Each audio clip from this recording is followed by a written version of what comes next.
Existe um tipo de colapso que acontece devagar, silenciosamente, sem aviso. Ele começa no corpo e termina na mente.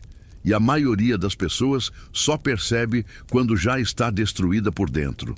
Você acorda cansado, sem razão aparente.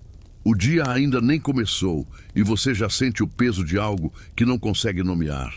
A cama parece mais pesada. O espelho reflete alguém que você quase não reconhece. A mente acelerada, os pensamentos dispersos, a sensação constante de que algo está errado, mas você não sabe exatamente o que. E então você ignora. Vai tomar café, abre o celular, distrai a mente e convence a si mesmo de que esse cansaço é normal, que todo mundo sente isso, que vai passar. Mas não vai, porque o que está acontecendo com você não é fraqueza passageira. É o preço de anos ignorando aquilo que sustenta tudo, o seu corpo. E é sobre isso que vamos falar hoje. Epicteto disse que o corpo é o primeiro campo de treinamento do filósofo. Mas quase ninguém fala sobre isso. A cultura estoica moderna ficou obcecada com o controle mental, com a indiferença aos eventos externos, com o silêncio interno, e perdeu algo fundamental no processo: a compreensão de que mente e corpo não são entidades separadas. Elas são a mesma coisa, um reflexo direto um do outro. Quando o corpo entra em colapso, a mente vai junto. Quando a mente está destruída, o corpo manifesta essa destruição através de dor, inflamação, insônia, fraqueza, desequilíbrio hormonal e uma letargia que nenhuma motivação consegue curar. Você não pode pensar com clareza num corpo que não descansa. Você não pode agir com firmeza num corpo que não move. Você não pode permanecer estável emocionalmente num corpo que vive em estado de sobrevivência. E é aqui que quase todos falham. Porque a maioria acredita que autocontrole é apenas uma questão da mente, que força de vontade é puramente psicológica, que disciplina vive somente no campo das decisões. Mas o estoicismo genuíno sempre soube de algo que a neurociência moderna só confirmou séculos depois. A virtude começa no corpo. Marco Aurélio acordava antes do amanhecer, não porque tinha vontade. Ele mesmo escreveu que sentia o peso de ficar na cama, a tentação do conforto, o chamado do calor dos lençóis. Mas ele levantava. E aquela escolha simples, repetida todos os dias, era o fundamento de tudo que ele construiu depois. A disciplina de levantar era a disciplina de governar. O domínio sobre o corpo era o domínio sobre o império. Poucas pessoas percebem isso. Mas o problema começa quando vivemos numa cultura que trata o corpo como acessório, como algo que deve obedecer à mente, mas que não precisa ser cuidado para funcionar bem. Você trabalha a mente, estuda, busca crescimento, lê livros, assiste conteúdo, acumula conhecimento. Mas o corpo fica para trás, dorme mal, come de qualquer jeito, fica horas imóvel, vive sob tensão constante, respira de forma superficial. E um dia, o sistema inteiro começa a ceder. E quando cede, não avisa. Vamos falar sobre algo que poucos têm coragem de nomear diretamente. Existe uma crise silenciosa acontecendo com homens modernos. Uma crise que não aparece no diagnóstico médico, que não tem nome popular, que a maioria das pessoas não consegue identificar porque ela se disfarça de preguiça, de falta de motivação, de tédio existencial, de irritabilidade sem motivo, de ansiedade constante. Mas no fundo de verdade, é colapso biológico. O cortisol elevado cronicamente, a testosterona em queda, o sono fragmentado, a inflamação sistêmica, a dopamina sequestrada por estímulos artificiais. O sistema nervoso travado em modo de alerta permanente. Esse é o estado real de milhões de pessoas que acordam todo dia achando que só precisam de mais motivação, mais força de vontade, mais um livro, mais um podcast, mais uma estratégia mental, quando o que precisam é dormir, quando o que precisam é mover o corpo com intenção, quando o que precisam é sair do sedentarismo que apodreceu silenciosamente a base de tudo, porque a força de vontade não é ilimitada. Ela é um recurso biológico. Ela tem substrato físico. Ela depende de hormônios, de sono, de nutrição, de movimento. Quando você ignora o corpo, você não está apenas descuidando de uma máquina. Você está destruindo a própria infraestrutura da sua força mental.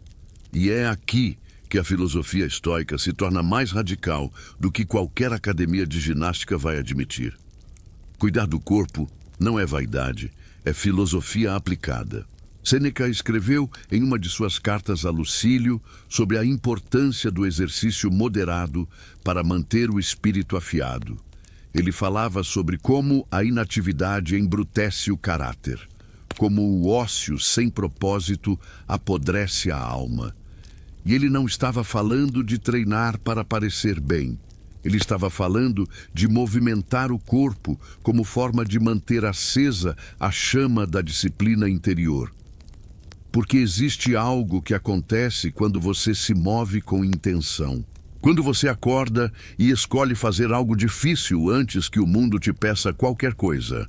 Quando você coloca o corpo em desconforto voluntário antes que a vida te coloque em desconforto involuntário. Esse ato simples reorganiza a psicologia interna.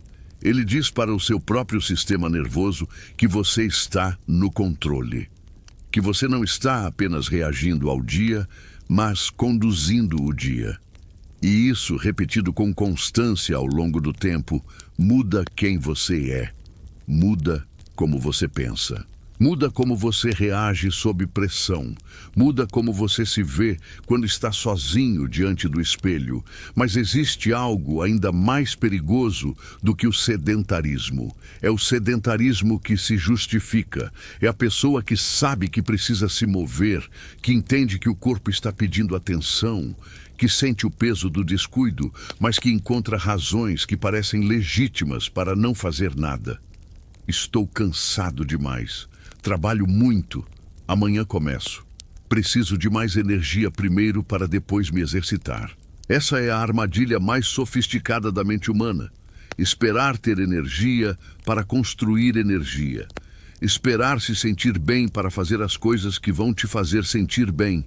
E essa espera, essa procrastinação disfarçada de bom senso, pode durar anos. Pode durar uma vida inteira. Vamos entrar num ponto que quase nenhum canal tem coragem de abordar com profundidade. O sono. Não como dica de produtividade, não como hack de performance, mas como questão filosófica e existencial. Quando você rouba horas do seu sono, você não está apenas ficando cansado. Você está alterando quimicamente a estrutura da sua personalidade.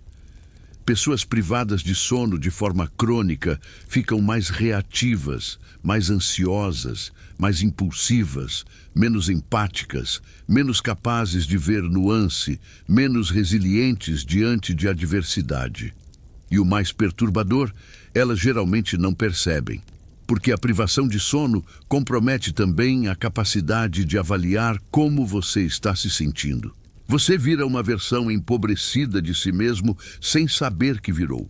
E essa versão empobrecida toma decisões, reage a pessoas, forma julgamentos, constrói ou destrói relacionamentos, escolhe carreiras, define o rumo da própria vida, com um cérebro que funciona como se estivesse levemente bêbado.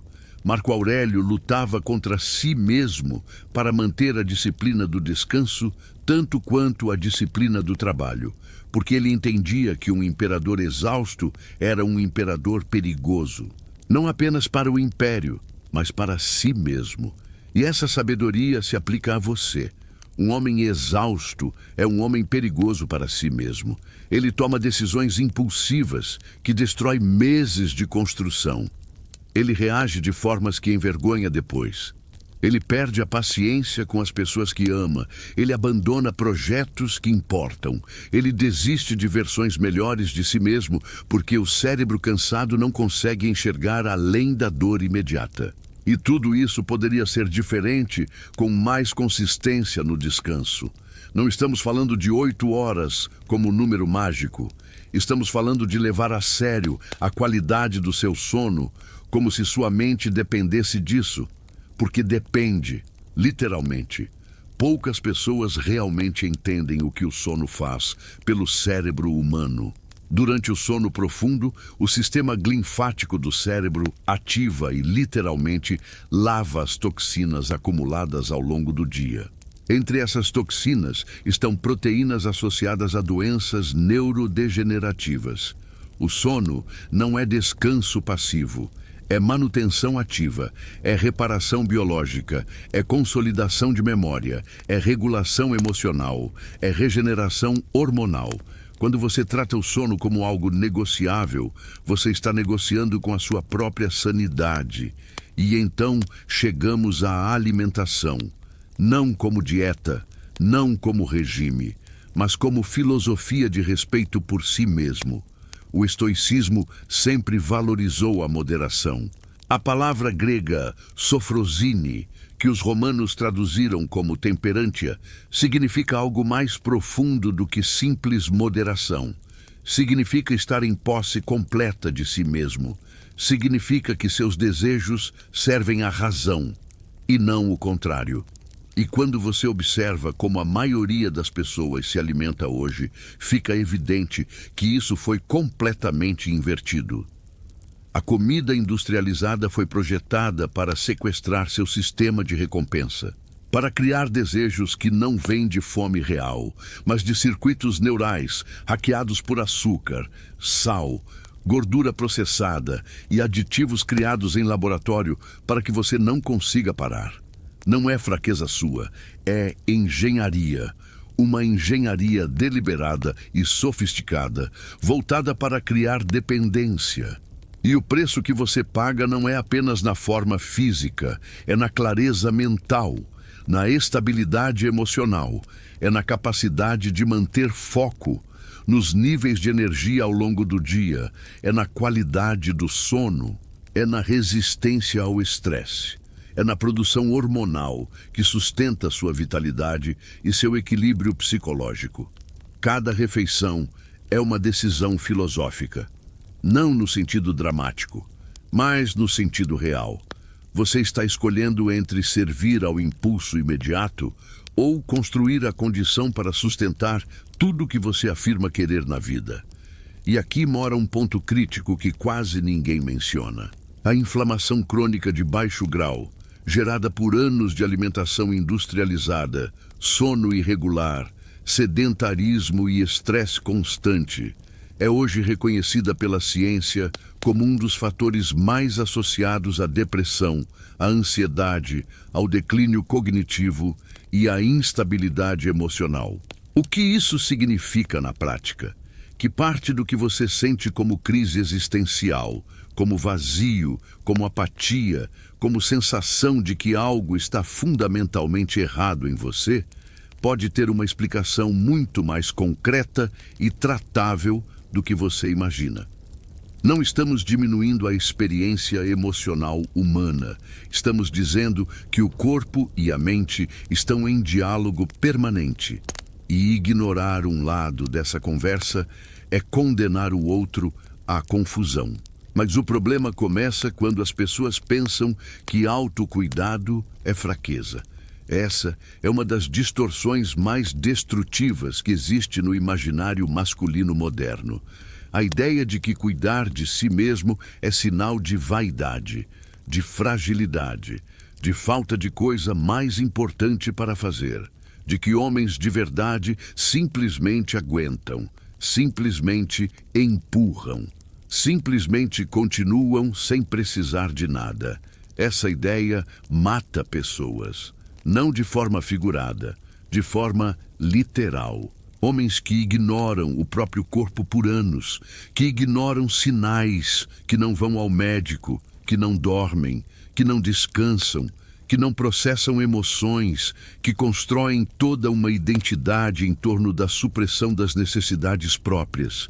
E um dia, o sistema colapsa, o coração falha, a mente quebra, o corpo adoece com gravidade e todos ao redor ficam surpresos porque ele parecia tão forte. O estoicismo genuíno nunca pregou isso. Marco Aurélio cuidava do seu corpo com atenção médica regular para a época. Epicteto, embora fosse escravo e fisicamente limitado, era extremamente consciente das limitações do seu próprio corpo e as trabalhava com sabedoria. Sêneca, apesar das suas enfermidades crônicas, desenvolveu uma relação cuidadosa e filosófica com a sua saúde. A força estoica nunca foi sobre negar o corpo, foi sobre não ser escravo dele. E existe uma diferença enorme entre ser escravo do corpo e cuidar do corpo. Ser escravo é buscar prazer a qualquer custo, evitar desconforto a qualquer preço, deixar os impulsos físicos ditarem as decisões da vida. Cuidar é reconhecer que este instrumento precisa de manutenção, que ele tem limites, que ele comunica sinais, que respeitá-lo é uma forma de respeitar o projeto maior que você está construindo. E foi nesse momento que muitos perderam a si mesmos, no momento em que confundiram dureza com negligência. No momento em que acharam que ignorar a própria dor era sinal de força. No momento em que o orgulho de não precisar de nada se tornou o caminho mais rápido para precisar de tudo. Porque quando você ignora o corpo por tempo suficiente, o corpo passa a ignorar o que você quer. Ele simplesmente para de cooperar. Os hormônios caem, a inflamação sobe, o sistema imunológico enfraquece, a cognição piora, a regulação emocional se deteriora. E você se encontra num estado onde não consegue produzir, não consegue se concentrar, não consegue manter relacionamentos, não consegue dormir, não consegue descansar, não consegue sentir prazer genuíno em nada. Isso tem nome: burnout, depressão, ansiedade crônica, síndrome metabólica, disfunção hormonal. Mas antes do nome clínico, isso tem uma causa muito mais simples: anos de descuido disfarçado de força. Vamos falar de algo concreto agora. O que significa, na prática, cuidar do corpo de forma filosófica? O que um homem que leva isso a sério realmente faz no dia a dia? Começa pelo movimento.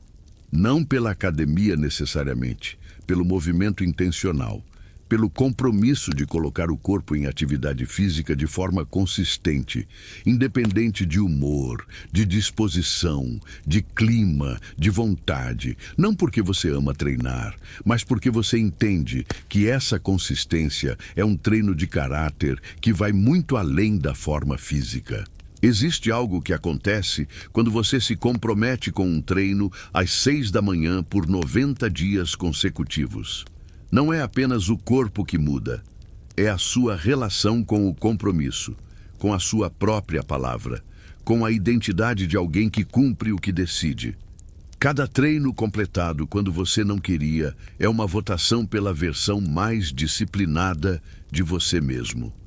E depois de tempo suficiente, essas votações mudam quem você é.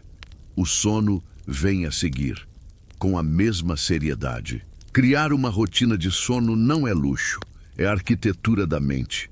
Ir dormir no mesmo horário, acordar no mesmo horário, construir um ambiente que favoreça o sono profundo, reduzir a exposição à luz artificial após o anoitecer, tratar a última hora antes de dormir com o mesmo cuidado que você trata as primeiras horas do dia. Porque a qualidade do seu amanhã começa na noite de hoje. A alimentação exige o mesmo olhar filosófico. Não perfeccionismo, não regras rígidas que quebram a primeira pressão, mas uma relação madura com o que você coloca no corpo. A capacidade de dizer que não para o impulso, de escolher o que nutre sobre o que apenas satisfaz por um momento, de entender que cada refeição é ou um investimento ou um custo. A hidratação, que é algo ridiculamente simples, mas que a maioria das pessoas faz de forma crônica e insuficiente, afeta diretamente a clareza mental, o humor, os níveis de energia e a capacidade cognitiva, o descanso ativo. Momentos de genuína desaceleração que não são passividade, que não são horas no celular, que são períodos reais de silêncio, de contato com a natureza, de respiração consciente, de redução do estímulo externo. O sistema nervoso moderno está sobrecarregado, e essa sobrecarga tem custos concretos na forma como você pensa, sente e decide. A exposição ao sol pela manhã, a limitação das telas, o contato social real, a meditação ou qualquer prática que desenvolva a capacidade de observar a mente sem ser varrido por ela. Essas coisas parecem simples, e são, mas são os simples que constroem os sólidos. Existe uma ideia que eu quero que você leve para fora desse vídeo. O corpo que você habita hoje é o resultado das decisões que você tomou nos últimos anos. E o corpo que você vai habitar daqui a 5 anos é o resultado das decisões que você está tomando agora. Isso não é fatalismo, é libertação. Porque significa que você tem poder real sobre isso. Que o estado atual não é definitivo. Que cada escolha, cada dia, cada semana de consistência é uma reconstrução real e mensurável. A ciência é clara sobre isso, de formas que às vezes parecem quase impossíveis de acreditar.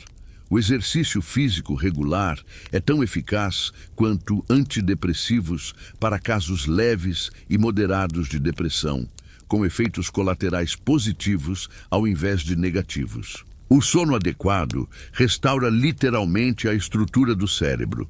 A alimentação anti-inflamatória muda a composição das bactérias intestinais que produzem mais de 90% da serotonina do seu corpo. 90% da sua serotonina é produzida no intestino, e o intestino é diretamente afetado pelo que você come. Quando as pessoas falam de saúde mental como se fosse algo completamente separado do corpo, elas estão ignorando uma das descobertas mais significativas da neurociência dos últimos 30 anos. O eixo intestino-cérebro é real, bidirecional e poderoso. O que você come afeta como você se sente. Como você se sente afeta como você pensa. Como você pensa afeta o que você decide. E o que você decide determina quem você se torna. Tudo está conectado, e o fio que conecta tudo começa no corpo. Para aqueles que encontram valor nesse tipo de reflexão e querem apoiar a continuidade desse projeto, os membros do canal tornam possível que esse conteúdo continue sendo criado com essa profundidade. É uma forma simples e direta de fazer parte de algo mais sério. Mas existe um aspecto do cuidado com o corpo que quase nunca é discutido com honestidade. O emocional. As emoções vivem no corpo. Isso não é metáfora, é fisiologia. Quando você sente medo, o coração acelera, os músculos tensionam, a respiração fica superficial, a adrenalina inunda a corrente sanguínea. Quando você sente vergonha, há uma contração física real no tórax. Quando você carrega raiva não processada, ela se manifesta como tensão crônica nos ombros, no pescoço, na mandíbula, nas costas. Emoções que você se recusa a sentir não desaparecem. Elas se instalam no tecido, e isso tem consequências reais. Homens que aprenderam que sentir é fraqueza desenvolvem uma relação com o próprio corpo que é de dissociação. Eles habitam o corpo como se ele fosse um veículo que deve funcionar, mas que não merece atenção. Como se as tensões, os nós, as dores, os sinais fossem irrelevantes. Ruídos de fundo que devem ser ignorados. E o preço dessa dissociação é uma desconexão progressiva de si mesmo, que se manifesta como entorpecimento emocional, dificuldade de intimidade, explosões de raiva desproporcional, comportamentos compulsivos que tentam preencher um vazio que nunca é nomeado. Cuidar do corpo inclui sentir o corpo, não de forma dramatizada, não de forma obcecada, mas de forma presente. Perceber a tensão e trabalhar com ela. Perceber a exaustão e respeitá-la. Perceber a dor e investigá-la antes de mascarar com qualquer substância ou distração. O homem que está em contato real com o próprio corpo é o homem que pode agir com clareza, que pode sentir sem ser destruído pelo que sente, que pode permanecer estável não porque suprimiu tudo, mas porque construiu a capacidade de processar o que acontece dentro dele.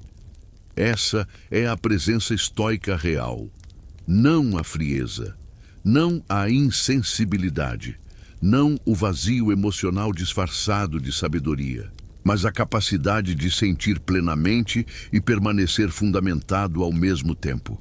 Poucas pessoas percebem o quanto a identidade está ancorada no corpo.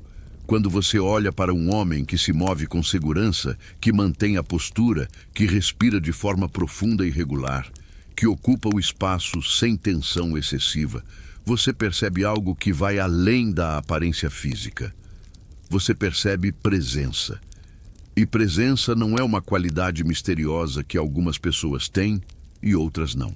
Presença é o resultado de um sistema nervoso regulado. É o resultado de um corpo que não está constantemente em modo de sobrevivência. É o resultado de uma mente que não está constantemente sequestrada pelo estresse. Quando você cuida do corpo, você desenvolve presença. Quando você descuida do corpo, você perde presença sem perceber. E as pessoas ao redor percebem, mesmo que nunca verbalizem. Elas sentem a ansiedade que você irradia, a desconexão, a tensão de fundo que permeia cada interação. A sua energia física é percebida antes que qualquer palavra seja dita. E essa energia é, em grande parte, consequência de como você está tratando o seu próprio corpo. Existe um paradoxo que quero deixar muito claro antes de encerrar. O estoicismo nos ensina indiferença ao que está fora do nosso controle, mas nos ensina domínio absoluto sobre o que está dentro do nosso controle. E o cuidado com o corpo está completamente dentro do seu controle. Você controla se levanta ou fica na cama. Se move o corpo com intenção. Você controla o que coloca na boca para comer. Controla o horário que vai dormir. Você controla o nível de estímulo a que se expõe antes de dormir. Controla também a decisão de ir ao médico ou ignorar os sinais. Você controla a decisão de construir hábitos que preservam sua vitalidade ou de cultivar hábitos que a destroem lentamente. Isso não é sobre perfeição. Perfeição não existe e nunca existiu. Isso é sobre direção, sobre escolher dia após dia, semana após semana, construir ao invés de destruir, mesmo que devagar, mesmo que imperfeito, mesmo que com recaídas e recomeços. A constância imperfeita sempre vence a perfeição intermitente. E o homem que entende isso, que aplica isso, que vive isso, se torna um tipo diferente de presença no mundo. Não porque é mais bonito ou mais forte, mas porque é mais real, mais fundamentado, mais capaz de agir com integridade, mesmo sob pressão. Porque sua base não está na motivação, que é volátil, está na disciplina do cuidado, que é sólida. Você chegou até aqui porque algo nesse vídeo fez sentido para você.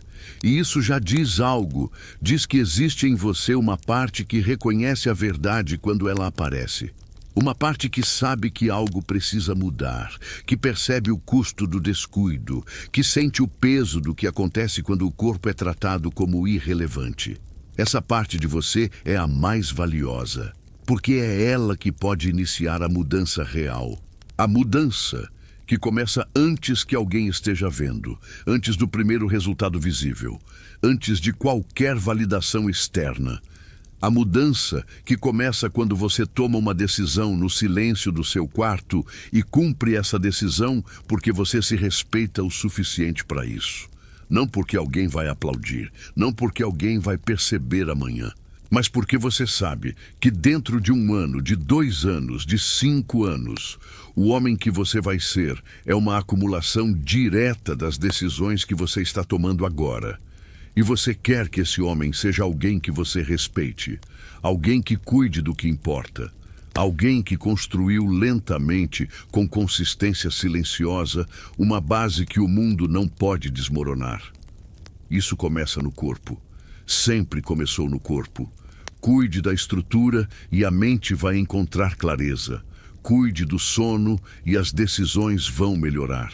Cuide do movimento e a disciplina vai se expandir para todas as áreas da vida. Cuide da alimentação e a estabilidade emocional vai refletir isso.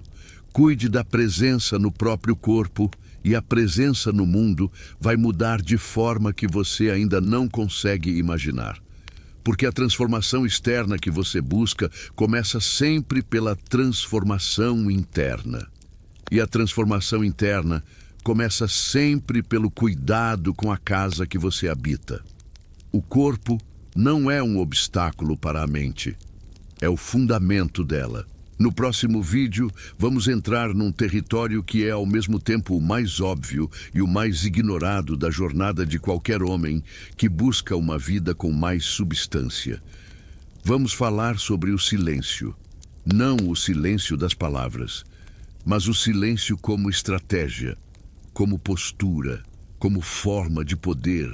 Porque existe uma diferença enorme entre o homem que fica em silêncio porque não tem nada a dizer e o homem que permanece em silêncio porque entende exatamente o peso de cada palavra. E é essa diferença que separa homens que apenas existem de homens que genuinamente impactam o espaço ao redor. Se esse vídeo chegou em algum lugar dentro de você, guarda isso. Volta para esse canal. Porque o que vem a seguir vai aprofundar o que você começou a entender hoje.